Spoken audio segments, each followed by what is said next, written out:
Hey, Scott Jordan here and Mark Warner. It's the Thursday, August 27th, 2020 COVID video update. Spears and knives. Oh my.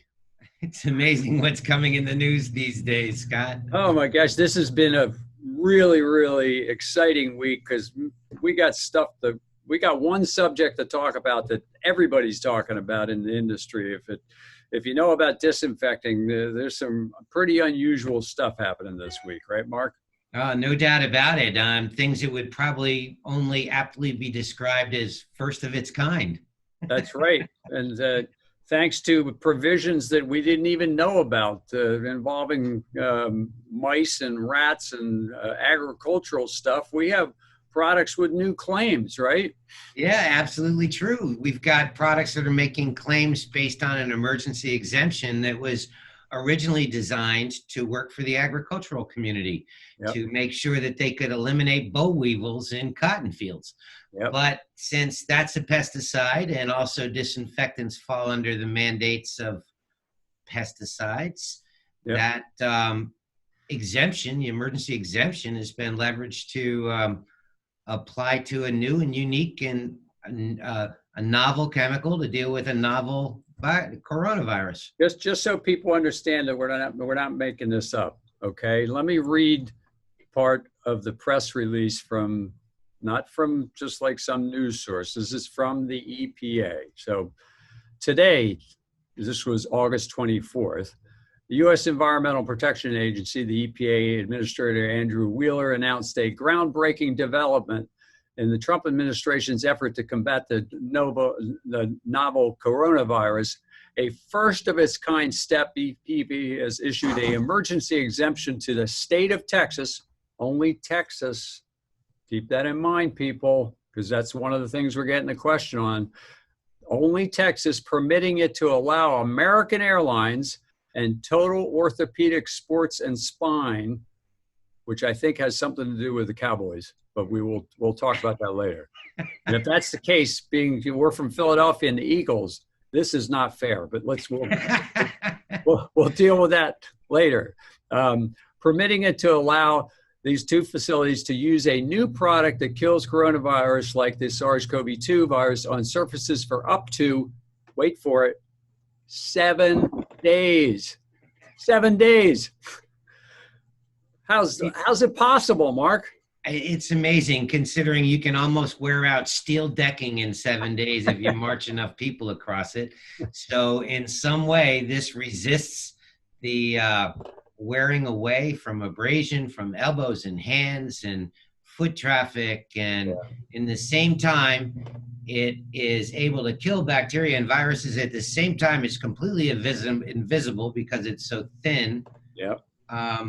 Yet I've worn off arm pads on my Naugahyde chair armrests in fairly short periods of time, and they're a lot thicker than a microfilm of spikes.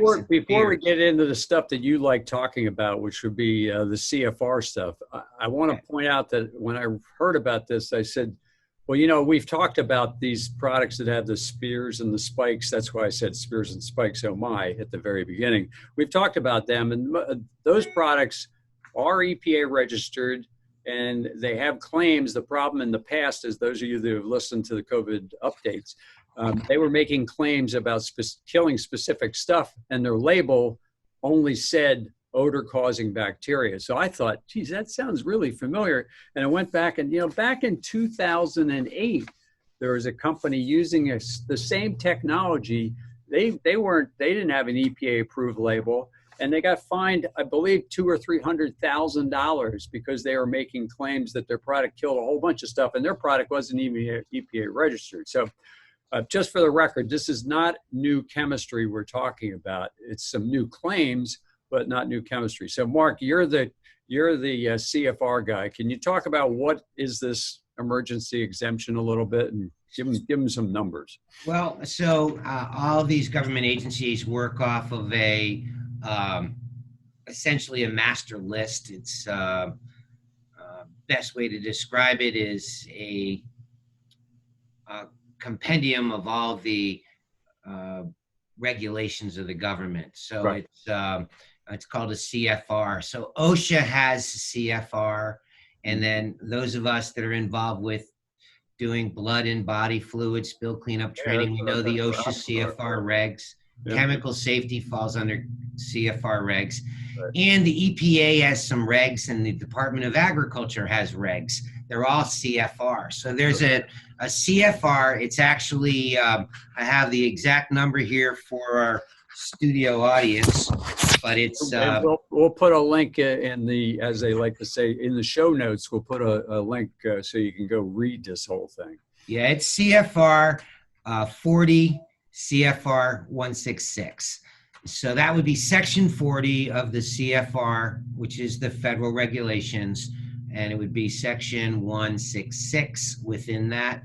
And it basically is an agricultural emergency exemption. The amazing thing about it, if you go to that, and anybody can, it's going to talk about how it was really originally created to protect growers or agricultural research scientists, to identify a pest situation that available tools, including registered pesticides, will not alleviate.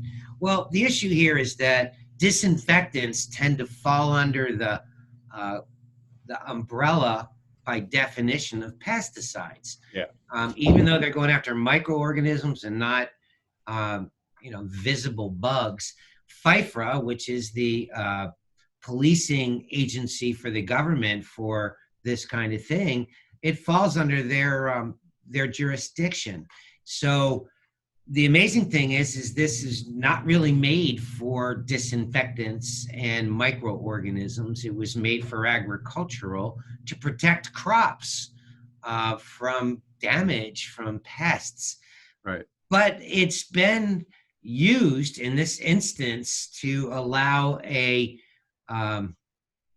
want to say a disinfectant to be approved for use, but we're not even talking about a disinfectant here, Scott.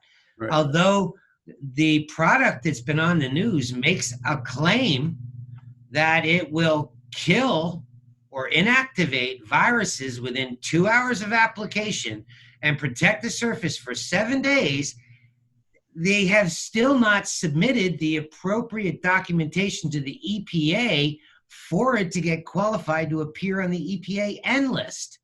And we've talked about the N list repeatedly over the last number of COVID-19 updates. And if we've been telling people, if it's not on the EPA N list, the government says, don't use it to fight SARS-CoV-2. Well, in order to get on that list, we've talked about repeatedly what it takes to get on that list, how you got to document your kill claims, your dwell time, and all that stuff.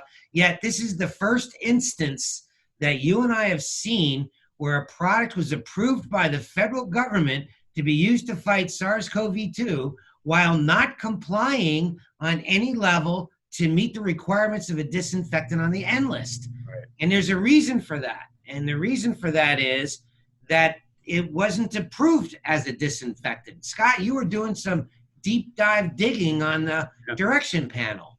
Yep, couldn't find it. And let's remind people at the very beginning of the press release from EPA said it's the first of its kind that they've allowed this. So somebody must have submitted something to somebody, because people wouldn't just say, hey, that sounds like a great idea, let's give it approval. Somebody must have submitted some data, but there's nothing anywhere on the internet's government. I mean, we've reached out to the crop manufacturers, we reached out to our trade association.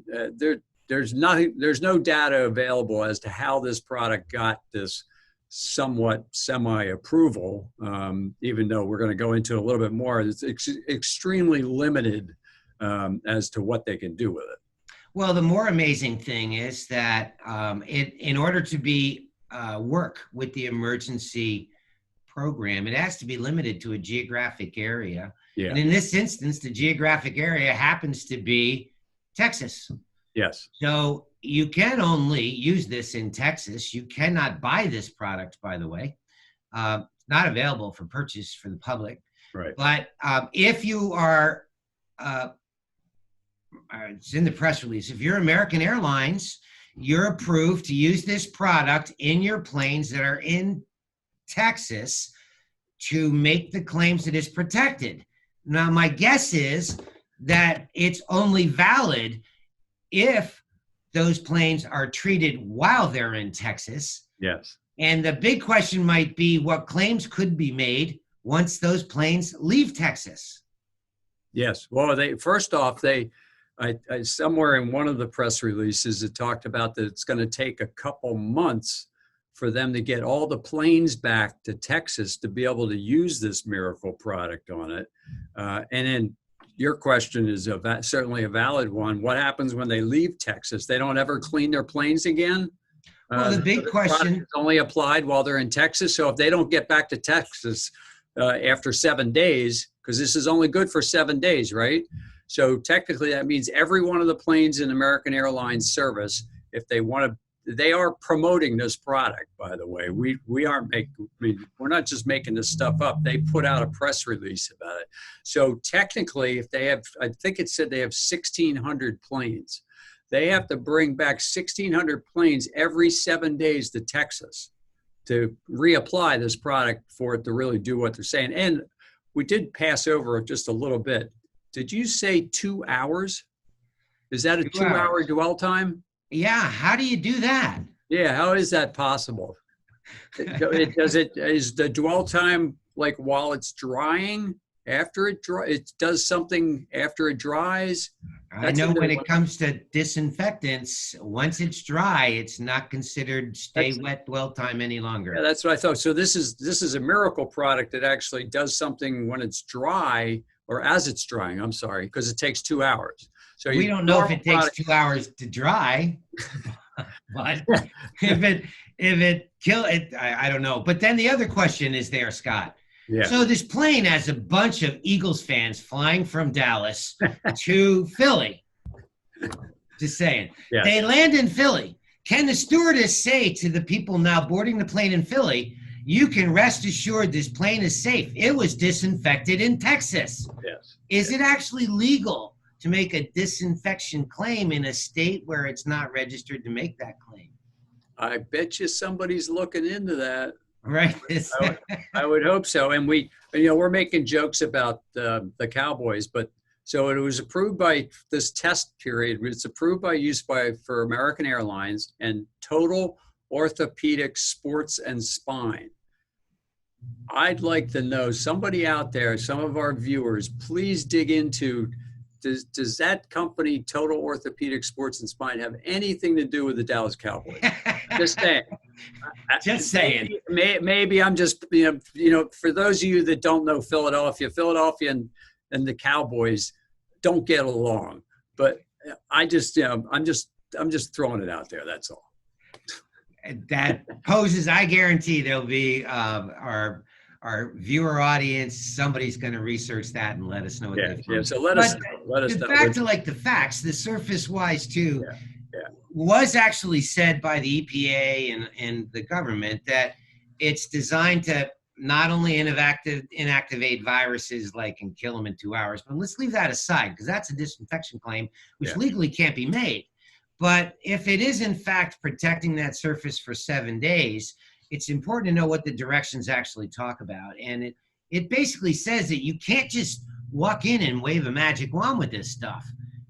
And the point is you have to actually go through traditional routine cleaning and disinfection with a disinfectant that is approved on the EPA N list. Yeah, it actually says that in the press release. This product is not a replacement for routine cleaning and disinfectant with products from EPA's N list. So you still need to use, so not only, we're not sure how it's working, but you have to use a regular disinfectant that's on the N list in conjunction with this product.